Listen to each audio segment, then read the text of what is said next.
నమస్తే, welcome to yo-yo TV. రేపు కేసీఆర్ గారి ఆధ్వర్యంలో భారీ బహిరంగ సభ ఏర్పాటు చేయడం జరిగింది. సో ఈ సభకు సంబంధించి కూడా భారీ ఎత్తున బీఆర్ఎస్ పార్టీకి సంబంధించిన కార్యకర్తలు కానీ అభిమానులు కూడా చాలామంది రాబోతూ ఉన్నారు. సో దగ్గర 10 లక్షల మంది దాకా బీఆర్ఎస్ పార్టీ అంచనా వేసింది.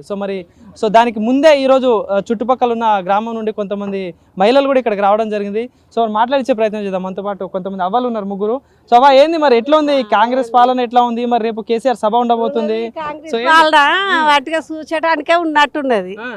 ఇదంతా మరి కేసీఆర్ మంచిగా వచ్చిండు, పెద్ద బాధపడి తెచ్చిండు.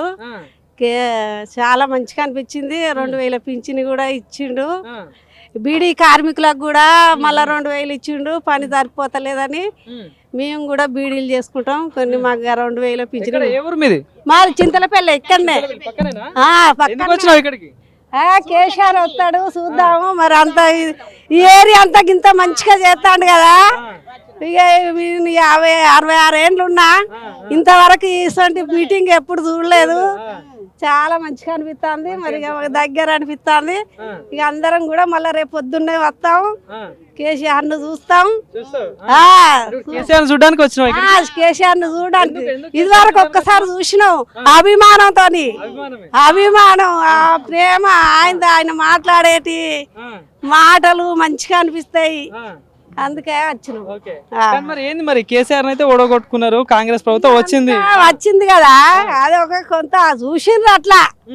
కానీ మళ్ళీ వస్తాడు కేసీఆరే, మళ్ళా వాళ్ళే వెళ్తారు. వాళ్ళే వస్తారు. ఎందుకు కాంగ్రెస్ ప్రభుత్వం మంచిగా చేస్తుందట కదా, 6 గ్యారెంటీలు ఇచ్చిందట. కరెంట్ ఫ్రీ అని అయితే అందరు బస్సులే కొట్టుకుంటారు, ఎక్కుతారు, పోతారు, వస్తారు. ఇక పింఛన్ అయితే కేసీఆర్ గారు ఇచ్చిందే తింటాను. వీళ్ళు 4000 ఇచ్చిల్లట. మరి నువ్వు 4000 ఇయ్యాలి.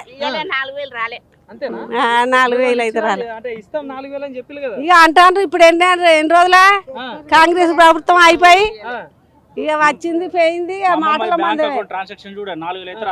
రాలే. నచ్చిందా మరి కాంగ్రెస్ ప్రభుత్వం? నచ్చుందా మరి? ఇక నచ్చుతుందంటే ఇక ఎలక్షన్లు వచ్చినాక ఏర్పడదు అంతా. ఎలక్షన్ల టైం వచ్చినాక ఇక ఏ ప్రభుత్వం ఎవరికి వేయాలని అందరం దింపుదామనే ప్లాన్లు ఉన్నారా? మళ్ళీ కాంగ్రెస్ కావాలని ఉందా? ఇక టైం కు ఇప్పుడు 10 సంవత్సరాలు కేసీఆర్ పాలన చూసిళ్ళు, ఇప్పుడు ఈ సంవత్సరంన్నర కాంగ్రెస్ పాలన చూసిళ్ళు. సో ఏది బాగుంది? సంవత్సరంన్నర అయింది కదా. సంవత్సరంన్నర అంటే 100 రోజులనే అన్ని హామీలు చేస్తా అని కాంగ్రెస్ పార్టీ అన్నది. కాలేదు మరి. ఆమె అయితే కదా ఒక 2 అయినాయి. ఆ 2 నడుస్తాను. బస్సులలో అయితే కొట్టుకుంటాను, పడతాను, ఏడతాను. గది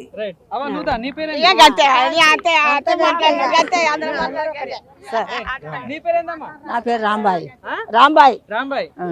ఎందుకు వచ్చిన మీటింగ్ చూస్తానికి వచ్చినాం. కేసీఆర్ చూస్తానికి వచ్చినాం. కేసీఆర్ మీటింగ్ చూస్తానికి వచ్చినాం. రేపు మీటింగ్ కానీ జనం మరి అంతా ఏంది అని చూస్తానికి వచ్చినాం. మరి ఎట్లుంది మరి పాలన? ఎట్లా ఉంది ఊర్లలో? పాలన అంటే అప్పుడు తిరుగుంది, ఇప్పుడు తిరుగుంది. అప్పుడు అన్న పనులు అన్ని చేసిండు. ఇప్పుడు అన్న పనులు అన్ని పన్నాయి. అన్ని పన్నాయి. ఒక బస్ కిరాయి తక్కువ చేసిండు. ఏదో గ్యాస్ కు అన్నాడు. ఆ గ్యాస్ కు పడతానే పడతాడు. వాళ్ళందరూ గ్యాస్ కు 500 ఇస్తారట, ఫ్రీ కరెంట్ ఇస్తున్నారట. ఫ్రీ కరెంట్ మాత్రం ఇస్తాడు. ఒక గ్యాస్ మాత్రం ఎవరో పడతలేవు.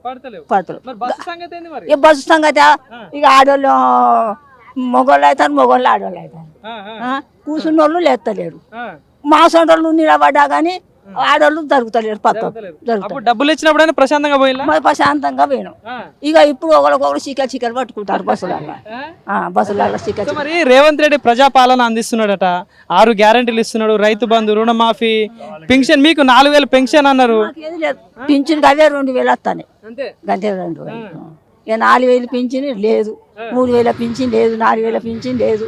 ఒక బస్సు కిరాయి తక్కువ చేసిండు. గ్యాస్కు అన్నాడు, గ్యాస్కు 500 అన్నాడు కానీ 910 తీసుకుంటాండ్రు. రేపు కేసీఆర్ సార్, మీరు అనుకున్న కేసీఆర్ సార్ రేపు వస్తాను మరి ఇక్కడ మీటింగ్ కి. సో ఏం చెప్తాం మరి కేసీఆర్ సార్? ఇవే చెప్తాం. ఇప్పుడు ఇలా చెప్పినా అలా చెప్తాం. పాలన